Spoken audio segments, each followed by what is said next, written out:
สบายดีท่านผู้ชมที่เคารพตอนรับท่านผู้ชมเข้าสู่รายการไฟฟ้าลาวเพื่อการพัฒนาซึ่งรายการไฟฟ้าลาวเพื่อการพัฒนาเป็นรายการหนึ่งที่นำเสนอเกี่ยวกับการเคลื่อนไหวเวียกงานต่างๆของรัฐวิสาหกิจไฟฟ้าลาวซึ่งในมื้อนี้ทีมงานของพวกเราก็ได้รวบรวมเอาข้อมูลข่าวสารหลากหลายข่าวที่น่าสนใจที่มานำเสนอให้กับประธานได้ติดตามรับชมมาเริ่มต้นกันที่รัฐวิสาหกิจไฟฟ้าลาวเข้าร่วมงานเฉลิมฉลอง100 ปีมหาวิทยาลัยราชภัฏเชียงใหม่และห่วมลงนามห่วมมือ MOC ในวันที่ 5 กรกฎาคม 2024 ที่ผ่านมารัฐวิสาหกิจไฟฟ้าลาวได้เข้าร่วมกองประชุมด้านวิชาการเนื่องในโอกาสเฉลิมฉลอง100 ปีแห่งวันสร้างตั้งมหาวิทยาลัยเชียงใหม่แขวงเชียงใหม่ประเทศไทยในโอกาสเดียวกันก็ได้มีพิธีเซ็นบทบันทึกร่วมมือในหัวข้อการร่วมมือด้านการศึกษาและการค้นคว้าเกี่ยวกับระบบตาข่ายอัจฉริยะระหว่างมหาวิทยาลัยราชภัฏเชียงใหม่และรัฐวิสาหกิจไฟฟ้าลาวโดยการเป็นประธานของทานแก้วจันทลีมณีโคตรรักษาการอธิการบดีมหาวิทยาลัยราชภัฏเชียงใหม่ท่านวิรพรวิสุนราชรองผู้อำนวยการใหญ่รัฐวิสาหกิจไฟฟ้าลาวท่านสุเมฆอินทลาคณบดีคณะวิศวกรรมศาสตร์มหาวิทยาลัยแห่งชาติลาวท่านรองศาสตราจารย์ดร.สุริพันธ์คอนนิธาคณบดีคณะวิศวกรรมศาสตร์มหาวิทยาลัยแห่งชาติและท่านดร.นพชัยเทพธิสกุลประธานบริษัทอินโนวาจำกัดจุดประสงค์ของการลงนามร่วมมือกันในครั้งนี้เพื่อสุขยู่การร่วมมือทางด้านวิชาการโครงการค้นคว้าและการพัฒนาในของเขต Smart Grid ให้มีความยืนยง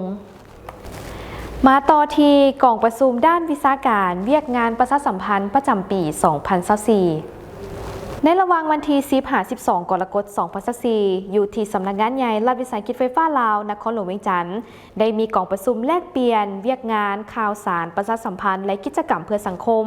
โดยให้เกียรติเป็นประธานของทานวิรพรวิสุนราชรองผู้อำนวยการใหญ่รัฐวิสาหกิจไฟฟ้าลาวมีคณะองค์การไฟฟ้าลาวคณะสาขาคณะแผนกและพนักงานวิชาการประชาสัมพันธ์รัฐวิสาหกิจไฟฟ้าลาวทั่วประเทศเข้าร่วม60ท่านกองประชุมแลกเปลี่ยนบทเรียนด้านข่าวสารประชาสัมพันธ์และกิจกรรมเพื่อสังคมในครั้งนี้ถือได้ว่าเป็นอีกบัตรก้าวหนึ่งเพื่อพัฒนาบุคลากรเวียกงานประชาสัมพันธ์ของไฟฟ้าลาวเว้ารวมโดยเฉพาะเวียกประชาสัมพันธ์สาขาแขวงเคียงคู่กับเวียกบริการไฟฟ้ารับใช้สังคมหัวข้อที่นำมาแลกเปลี่ยนประกอบมีเวียกงานสิ่งแวดล้อมสังคมเวียกงานช่วยเหลือสังคมเวียกงานการเขียนข่าวเวียกพิธีกรเทคนิคการถ่ายภาพและวิดีโอเทคนิคการตัดต่อวิดีโอเทคนิคการออกแบบและกลยุทธ์การประชาสัมพันธ์และในตอนบ่ายของมื้อสุดท้ายนักประชาสัมพันธ์ทุกคนได้ไปทัศนศึกษาเยี่ยมชมสถานีโทรภาพแห่งชาติลาวโดยทอดถอนบทเรียนตัวจริงในการผลิตข่าวและการเป็นพิธีกรภายหลังสำเร็จกองประชุมแลกเปลี่ยนบทเรียนผู้เข้าร่วมก็จะได้นำเอาบทเรียนและวิธีการเพื่อไปหมุนไส้เข้ากับหน้าที่เวียกงานวิชาเฉพาะให้เกิดผลตามจุดประสงค์และเป้าหมายมาต่อที่กองประชุมสรุป6 เดือนต้นปีและผ่านแผนการ6 เดือนท้ายปี2024ขององค์การไฟฟ้าลาวกองประชุมสรุปเวียกงาน6 เดือนต้นปีและผ่านแผนสู่โซน6 เดือนท้ายปี2024ขององค์การไฟฟ้าลาวได้จัดขึ้นในตอนเช้าของวันที่17 กรกฎาคม 2024อยู่ที่ห้องประชุมชั้น8สำนักงานใหญ่รัฐวิสาหกิจไฟฟ้าลาวโดยการเป็นประธานของท่านสุริยามณีวงศ์รองผู้อำนวยการใหญ่รัฐวิสาหกิจไฟฟ้าลาวมีหัวหน้าองค์การไฟฟ้าลาวพร้อมด้วยคณะหัวหน้าแผนกพร้อมด้วยคณะและคณะหน่วยงานที่ขึ้นกับเข้าร่วมในกองประชุมท่านเวียงทองศักดาราหัวหน้าองค์การไฟฟ้าลาวได้ขึ้นรายงานย่อการจัดตั้งปฏิบัติเวียกงาน6 เดือนต้นปีและแผนสู่โซน6 เดือนท้ายปี2024จากนั้นแผนกค้นคว้าสังรวมแผนกพัวพันหัวมือแผนกเลขานุการบริหารองค์การแผนกประชาสัมพันธ์กิจกรรมเพื่อสังคมแผนกสนับสนุนและแผนกคุ้มครองทรัพย์สินวัสดุสางได้ขึ้นรายงานผลงานเด่นที่ญาติมาได้ตลอด6 เดือนต้นปีข้อยุ่งยากวิธีแก้ไขข้อเสนอและทิศทางแผนการสู่โซนใน6 เดือนท้ายปี2024และท่านประธานกองประชุมก็ได้มีทิศชี้นำและพิธีก็ได้ปิดลงในวันเดียวกันมาต่อกันที่รัฐวิสาหกิจไฟฟ้าลาวยกสูงเวียกงานบริการไฟฟ้ารับใช้สังคม รัฐวิสาหกิจไฟฟ้าลาวสร้างขบวนการคำนับฮับต้อนกองประชุมอาเซียนครั้งที่ 43 ที่สาธารณรัฐประชาธิปไตยประชาชนลาวเป็นเจ้าภาพและเพื่อต้อนรับกองประชุมสำคัญของคณะพรรคหักฐานรัฐวิสาหกิจไฟฟ้าลาวในตอนเช้าของวันที่ 19 กรกฎาคม 2024 อยู่ที่สำนักงานฝ่ายคุ้มครองระบบไฟฟ้าภาคกลางหนองบึกนครหลวงเวียงจันทร์ท่านวงศ์สกุลยิ่งยงผู้อำนวยการใหญ่รัฐวิสาหกิจไฟฟ้าลาวได้ให้เกียรติเข้าร่วมซี่นำพาสร้างขบวนการอนามัยระบบจำหน่ายตาข่ายไฟฟ้าแห้งดันกลาง22กิโลโวลต์เขตบ้านหนองบัวทองหาวงเวียนบ้านหนองบึกเมืองสีโคตะบองนครหลวงเวียงจันทร์จุดประสงค์ของการสร้างขบวนการในครั้งนี้เพื่อหับประกันการสนองไฟฟ้าหับไส้เศรษฐกิจสังคมลดพรปัญหาไฟตกไฟมอดปัญหางาไหม้พาดสายไฟต้นไม้ล่มทับสายไฟหน้าเวียกประกอบมีตัดต้นไม้งาไหม้เครือไม้ที่อยู่ใกล้แล้วตาข่ายไฟฟ้าแห้งดัน2/0.4 กิโลโวลต์และแห้งดันต่ำ 0.4 กิโลโวลต์มาปิดท้ายกันที่รัฐวิสาหกิจไฟฟ้าลาวได้จัดกองประชุมสรุปเวียกงาน6เดือนต้นปีและแผนสู่โซน6เดือนท้ายปี 2024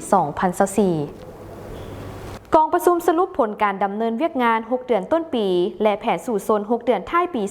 2024 ของรัฐวิสาหกิจไฟฟ้าลาวได้จัดขึ้นอย่างเป็นทางการในระหว่างวันที่29-30 กรกฎาคม 2024 ที่ห้องประชุมสำนักงานใหญ่นครหลวงเวียงจันทร์ให้เกียรติเข้าร่วมของทานท้องพัดอินทวงศ์รองรัฐมนตรีกระทรวงพลังงานและบ่แห่ทั้งเป็นประธานสภาผู้บริหารรัฐวิสาหกิจไฟฟ้าลาวท่านวงศ์สกุลยิ่งยงผู้อำนวยการใหญ่รัฐวิสาหกิจไฟฟ้าลาวมีหัวหน้าโครงการหัวหน้ากรมและสถาบันของกระทรวงพลังงานและบ่แห่กระทรวงการเงินคณะผู้อำนวยการรัฐวิสาหกิจอ้อมข้างกระทรวงพลังงานและบ่แห่บริษัทในเครือคณะโครงการไฟฟ้าลาวคณะฝ่ายคณะสถาบันไฟฟ้าลาวและพนักงานหลักแหล่งเข้าร่วมในกองประชุมท่านวงศ์สกุลยิ่งยงผู้อำนวยการใหญ่รัฐวิสาหกิจไฟฟ้าลาวได้ขึ้นรายงานผลการจัดตั้งปฏิบัติเวียกงานระยะ6เดือนต้นปี 2024 เป็นต้นโดยย่อเส้นการผลิตพลังงานไฟฟ้าได้ 8,511 จิกะวัตต์โมงถ้าเทียบใส่แผนเท่ากับ 99.19 ส่วนห้อยซื้อพลังงานภายในและผลิตเองปฏิบัติได้ 6,165 จิกะวัตต์โมงเทียบใส่เท่ากับ 95.64 ส่วนห้อยการนำเข้าพลังงานจากต่างประเทศปฏิบัติได้ 2,346 จิกะวัตต์โมงเทียบใส่เท่ากับ 109.91 ส่วนห้อยการจำหน่ายพลังงานไฟฟ้าภายในประเทศและส่งออกต่างประเทศจำนวน 7,883 จิกะวัตต์โมงเทียบใส่แผนเท่ากับ 97.82 ส่วนห้อยในนั่นการส่งออกพลังงานภายในประเทศปฏิบัติได้ 6,348 จิกะวัตต์โมงเทียบใส่แผนเท่ากับ 95.49 ส่วนห้อยการส่งออกต่างประเทศปฏิบัติได้ 1,534 จิกะวัตต์โมงเทียบใส่แผนเท่ากับ 108.84 ส่วนห้อยเวียกงานด้านคุ้มครองระบบส่งระบบจำหน่ายไฟฟ้าและสถานีไฟฟ้าทั่วประเทศมีสถานีไฟฟ้าแห่งสูงทั้งหมด80แห่งรวมกำลังติดตั้งทั้งหมด 8,884 เมกะวัตต์มีระบบสายส่งไฟฟ้า500กิโลโวลต์230กิโลโวลต์115 22 35กิโลโวลต์และ 0.4 กิโลโวลต์มีหม้อแปลงระบบจำหน่ายทั้งหมด 39,041 หน่วยรวมกำลังติดตั้ง 9,400,000 กว่ากิโลโวลต์แอมแปร์มีหม้อนับไฟทั้งหมด 1,700,000 กว่าหน่วยการจัดตั้งปฏิบัติเวียกงานจุดสูมใน6เดือนต้นปีสุ่มใส่เวียกงานแก้ไขสภาพปัญหาไฟตกไฟมอดแก้ไขสภาพปัญหาไฟฟ้าบ่พอปรับปรุงระบบบริการคุ้มครองให้มีความเข้มแข็งโดยการปรับปรุงระบบจำหน่ายในทั่วประเทศให้มีความรับประกันสูงเพื่อลดพรปัญหาแห้งดันตกไฟบ่พอ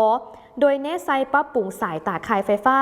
เสริมหม้อแปลงไฟฟ้าเพื่อให้แทดเหมาะกับสภาพการสมใช้ไฟฟ้าตัวจริงเพิ่มทวีความเอาใจใส่เวียกงานบริการแก้ไขปัญหาไฟตกไฟมอดให้มีความว่องไวทันกับสภาพการโดยการยกสูงเวียกงานประชาสัมพันธ์และการบริการหันไปสู่ทันสมัยปรับปรุงระบบ call center 1199และ EDL Mobile Application ผลค้นคว้าแผนสนองพลังงานไฟฟ้าให้เพียงพอกับความต้องการภายในและการส่งออกฮอดปี 2030 เกี่ยมความพร้อมการสนองไฟฟ้าหับไส้กองประชุมสุดยอดอาเซียนที่สาธารณรัฐประชาธิปไตยประชาชนลาวให้เกียรติเป็นเจ้าภาพปี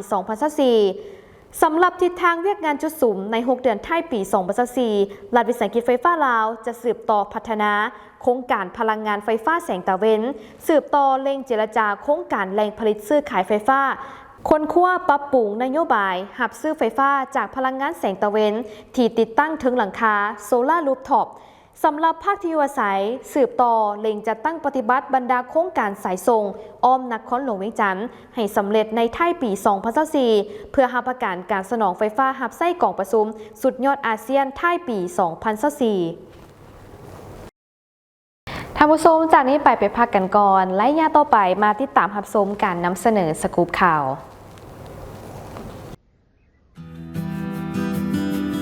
มีคนเคยถามข่อยว่าใหญ่ขึ้นเจ้าอยากเป็นหยังข่อยตอบข่อยอยากเป็นฮีโร่คือพ่อของข่อยคนที่ยอมเหน็ดเหนื่อยเพื่อประชาชนนำแสงสว่างมาสู่สังคม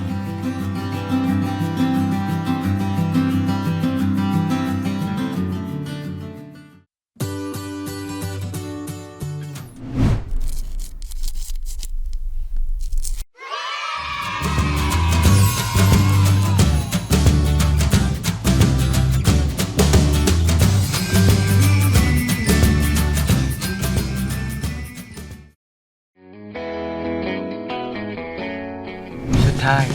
ข่อยก็ได้เป็นฮีโร่คือพ่อข่อยรัฐวิสาหกิจไฟฟ้าลาวสนองไฟให้พอบริการไวด้วยความปลอดภัยนำสร้างให้เกิดผล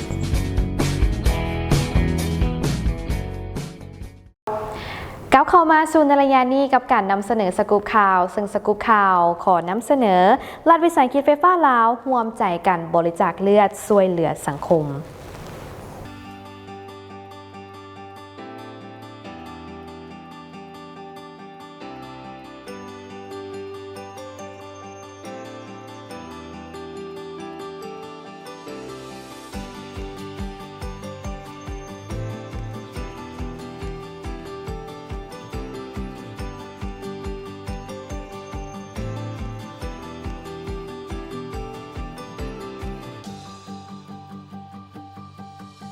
มื้อนี้ถือว่าเป็นโอกาสดีที่2บริษัทรัฐวิสาหกิจไฟฟ้าลาวและบริษัทผลิตไฟฟ้าลาวมหาชนมีโอกาสได้จัดกิจการขึ้นเพื่อเป็นการคำนับรับต้อนวันคล้ายวันเกิดของประธานสุภานุวงศ์ครบรอบ115 ปีและก็เป็นวันครบรอบ69 ปีของวันสร้างตั้งสหพันธ์แม่หญิงลาวบริจาคเลือดให้แก่สังคมเนาะเป็นการช่วยเหลือเสือสู้เนาะเป็นให้สังคมมีสุขภาพเนาะได้ช่วยเหลือถึงปัจจุบันนี้ความต้องการเลือดก็มีหลายแต่พวกเขาก็ยังมีน้อยคนที่บริจาคเลือดก็ยังมีน้อยอยู่ฉะนั้นมื้อนี้กรรมกรทั่วบริษัทของพวกเขาก็ได้ระดมกันมาเพื่อประกอบส่วนช่วยเหลือสังคม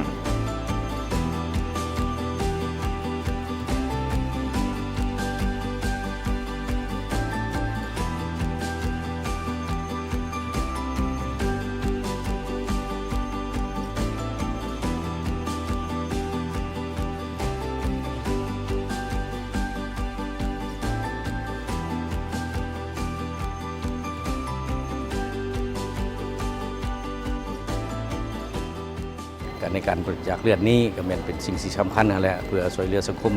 ช่วยเหลือเพื่อนมนุษย์ด้วยกันเนาะในคันว่าภาษาพวกเฮาก็จะเป็นการกอบกู้เอาชีวิตคนผู้หนึ่งเนาะอันนี้มันแล้วก็ต่อบรรดาสหายสมาชิกสาบุการส่วนนี้ที่ได้ประกอบส่วนบริจาคเลือดนี่ก็เป็นการ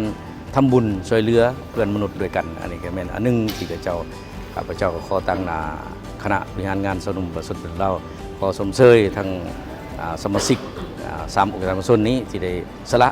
เลือดตัวเองนั่นแหละเพื่อส่วนรวมเพื่อสังคมเพื่อเพื่อนมนุษย์ด้วยกัน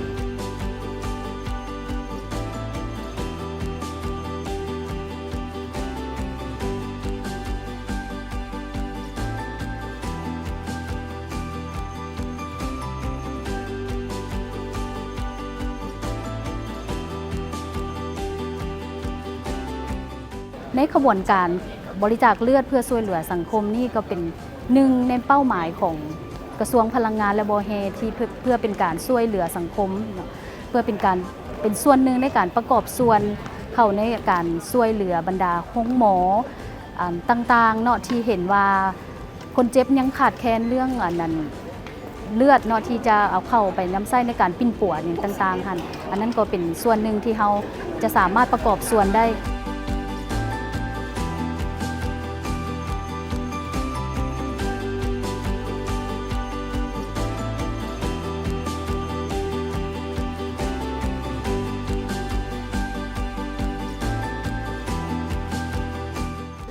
การบริจาคเลือดนี่ถือว่าเป็นอานิสงส์ผลบุญใหญ่หลวงหลายเนาะมีแต่ผู้ตัดสินใจจึงบริจาคได้ดังนั้นผู้บริจาคก็ถือว่าผู้ที่มีจิตใจสูงส่งหั่นแหละเนาะอยากเชิญชวนทุกท่านมาบริจาคเพื่อว่าเขาจะช่วยให้ผู้ที่ขาดแคลนเลือดนี่แหละเนาะได้มีอายุสืบต่อไปได้เนาะถือว่าเป็นการช่วยชีวิตเพื่อนมนุษย์ด้วยกัน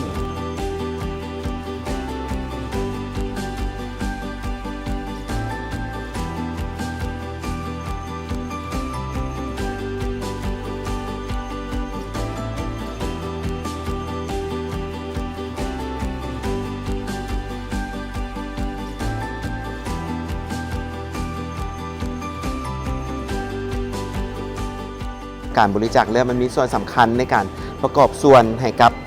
สังคมโดยเฉพาะเป็นประชาชนของพวกเขาเองนี่แหละผู้ที่ต้องการความช่วยเหลือเนาะคือที่หลายๆท่านได้รู้แล้วเนาะว่าปัจจุบันนี้ศูนย์บริจาคเลือดเองก็ขาดแคลนเลือดอยู่ดังนั้นอยากจะเชิญชวนทุกคนนั้นได้มาร่วมบริจาคเลือดหลายๆเพราะว่าการส่งต่อเลือดถุงหนึ่งมันสามารถไปช่วยชีวิตของคนได้3 คนเนาะและที่สำคัญเป็นการบริจาคเลือดโดยเฉพาะเป็นผู้ชายนี่สามารถบริจาคได้ทุกๆ3 เดือนผู้หญิงทุกๆ4 เดือนดังนั้นโบเป็นแต่ย่านเลยเนาะอยากจะให้ทุกคนนั้นได้มาลองเบิงเปิดใจเนาะสำหรับบางคนที่เราบ่เคยบริจาคจากเทื่อ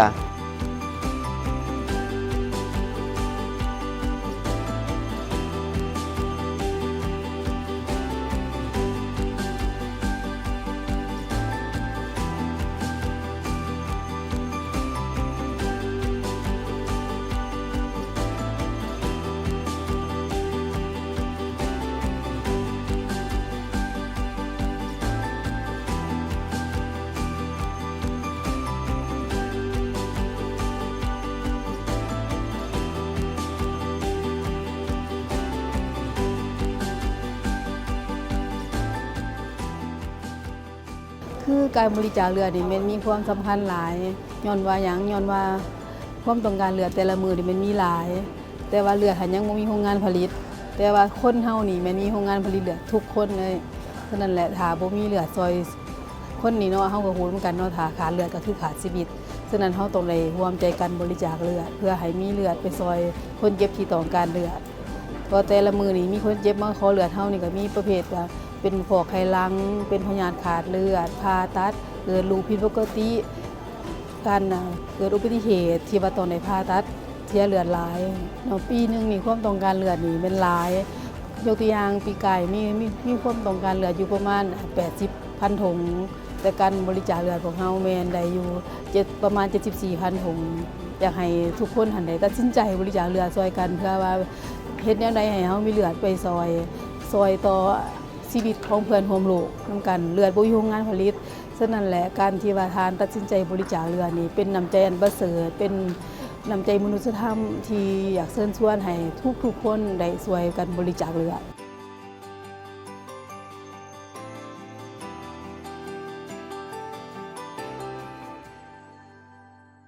ท่านผู้ชมจากนี้ไปพักกันก่อนแล้วอีกจักหน่อยกลับมาติดตามรับชมการนำเสนอสาระน่ารู้ สูบปิดไฟฟ้าเด้อ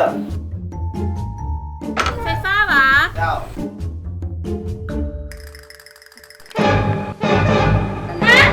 ล้านปลาย มันบ่ถูกต้องหมดเลย พอไส้อย่างเดียววะ ค่าไฟขึ้นมาแพงแค่แตงกิน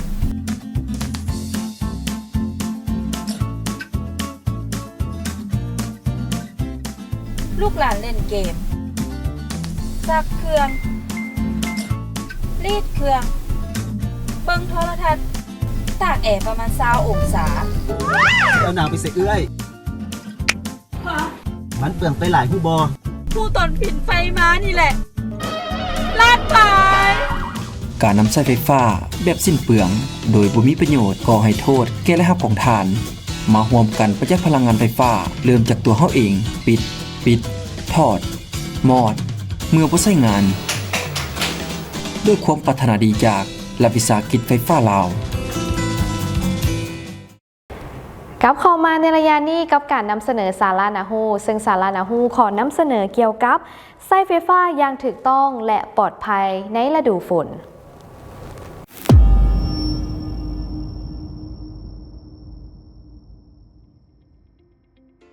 การนำใช้ไฟฟ้าอย่างถูกต้องและปลอดภัยในฤดูฝน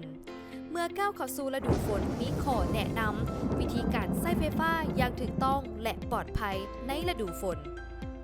เมื่อเกิดฝนตกฟ้าห้องบ่ควรใช้อุปกรณ์ไฟฟ้าทุกชนิดและถ้าเครื่องใช้ไฟฟ้าถูกนำเมื่อจะนำไปใช้งานต้องกวดกาหรือเฮ็ดให้อุปกรณ์ไฟฟ้าแห้งเสียก่อนเพื่อป้องกันบ่ให้มีกระแสไฟฟ้าลัดวงจรหรือช็อตกับเครื่องใช้ไฟฟ้าเมื่อห่างกายเปียกน้ำห้ามแต่ต้องส่วนที่มีกระแสไฟฟ้าไหลผ่านกรณีเกิดมีกระแสไฟฟ้าหัวเฮ็ดให้กระแสไฟฟ้าไหลผ่านห่างกายเกิดกระแสไฟฟ้าดูดอาจเสียชีวิตได้ควรติดตั้งสายดินเพื่อป้องกันไฟฟ้าหัวนอกจากติดตั้งสายดินแล้วควรติดตั้งเครื่องตัดไฟฟ้าหัวเพื่อเสริมการทำงานของสายดินให้ปลอดภัยยิ่งขึ้นกวดสอบต้นไม้ที่อยู่ใกล้แล้วสายไฟฟ้าหากมีงาไม้อยู่ใกล้เกินไปหรือคาดว่าจะมีลมแรงเฮ็ดให้งาไม้ไปแตะถึกสายไฟหรือต้นไม้หักทับสายไฟและถ้าหากพบเห็นห้ามเข้าใกล้เด็ดขาดเพราะอาจมีกระแสไฟฟ้าหัวควรแจ้งไฟฟ้าลาวเพื่อดำเนินการแก้ไขหากพบเห็นระบบไฟฟ้าหรืออุปกรณ์จำหน่ายไฟฟ้าช็อตไหม้เพเสียหายให้รีบฮ้อนแจ้งต่อพนักงานไฟฟ้าลาวตามห้องการไฟฟ้าเมืองและศูนย์บริการใกล้บ้านทานหากมีปัญหาเกี่ยวกับไฟฟ้าสามารถโทรหาสายด่วน1199ตลอด24ชั่วโมงหรือแจ้งผ่าน EDL Application และศูนย์บริการไฟฟ้าใกล้บ้านทานท่านผู้ชมก็ถือว่าครบถ้วนกันไปสำหรับการนำเสนอเป็นข้อมูลข่าวสารต่างๆสาระความรู้ดีๆที่ทางรายการของพวกเราได้นำมาเสนอให้กับประธานได้ติดตามรับชมกันเป็นประจำซึ่งทางผู้ชมสามารถติดตามรับชมรายการไฟฟ้าลาวเพื่อการพัฒนาได้ในแต่ละเดือนโดยผ่านช่องทาง Facebook EDL Lao และ YouTube EDL Lao สำหรับมื้อนี้ข้าพเจ้าสมภาพรสุวรรณนามพร้อมด้วยทีมงานลาท่านผู้ชมไปก่อนสบายดี